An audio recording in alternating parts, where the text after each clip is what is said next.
Hi, I'm here to single-handedly destroy the eggnog industry. If you like spiked eggnog, don't fuck with store-bought eggnog. You literally do not need to. You can make it at home. Super goddamn easy. And especially if you're like me and you feel like you can't drink store-bought eggnog very much at any given time because it's too thick, oh boy howdy, will this help you. Here's what you need. A. Get some simple syrup. You can make some very easy. This is a brown sugar, cinnamon, and clove simple syrup, and it'll be so much better in an eggnog than just regular white sugar simple syrup. It does not take very much to make at all. Half and half, or milk, or cream, depending on how thick you like it. I got some half and half because I thought it might be thicker than regular milk, but frankly, you can use any of those, including non-dairy milks if you don't like that. You can use any alcohol you want, really. Traditionally, it might have been whiskey, some vodka, rum, gin. However, I really like it with Kahlua and Bailey's. You're also going to want either a jar or a shaker tin that's actually meant for mixing drinks, and a strainer. Potentially also some ice, but to chill it, but you do not have to. Oh, and of course, a glass of some sort. Crack egg.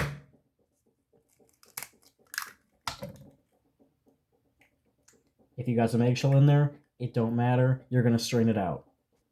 Get yourself a tablespoon. Get your simple syrup. You can put 1 tablespoon in there. You can put 2, depending on how sweet you like it, depending on how much alcohol you're going to add that you might want to sweeten up. I'm going to add 2 because I'm going to add enough to get it decently tipsy.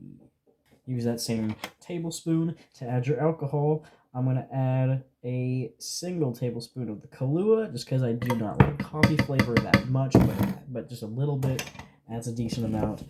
And I think I'm going to add about 3 of the Baileys. You can add literally whatever you want. Personally, I find this tastes the best, because also strong alcohol tastes bad to me.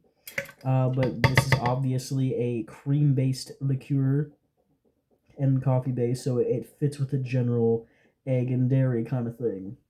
Finally, you do not have to put in your half and half or milk before. If you have cream, you're probably going to want to add it like before you shake it. However, if it's just milk, you can just use that to deep-proof afterward. I like to add a single tablespoon about of half and half before I shake it, just to give it a little bit extra foam, but I will add some to deep-proof after I shake it up. Now, my jar is a plastic mason jar, so I am going to use a paper towel to wrap around because it will leak out a bit while I shake.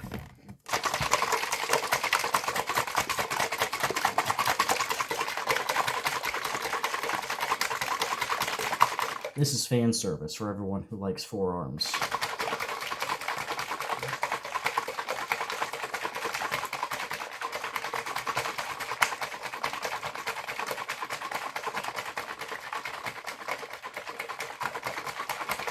That's probably enough.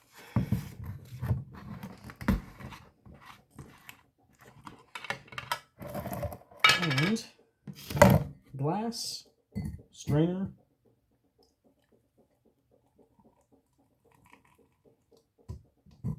What the strainer catches is, I mean, a lot of it's just foam, but it's also just in case there's any little bits of egg in there, which you probably are not going to want to drink. However, if you have any intolerance to eggs, you literally do not have to worry about getting sick of this. I'm intolerant to eggs, even when cooked.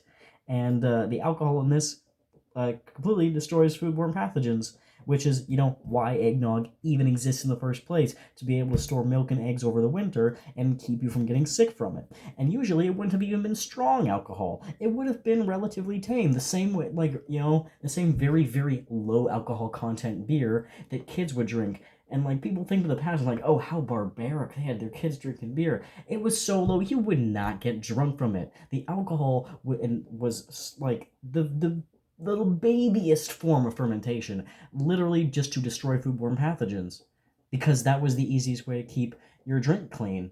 It it wouldn't have hurt anyone. In fact, it probably would have been better than even if they did have clean water, because a little bit of fermentation and alcohol in your life can be actually pretty beneficial to your health.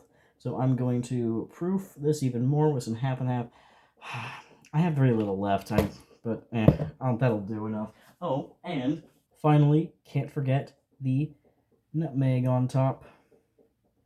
Oh, I probably should have put the camera there while I was doing it, but You can really never go wrong with too much nutmeg on top of an eggnog. Actually, you can because it's pretty strong, but it's really more for the smell than for the taste because you're not really going to be drinking it because it's, as you sip from the side, the nutmeg is going to just stay on top.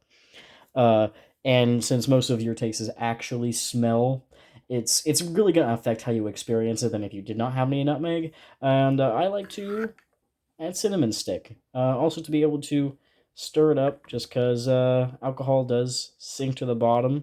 And also because it feels, I don't know, festive, a little bit gay. And this is how you make literally the best eggnog you'll ever have. And you can make it every single day. Very fucking easy. I do it, at least during the winter time. Do not fuck with store-bought eggnog.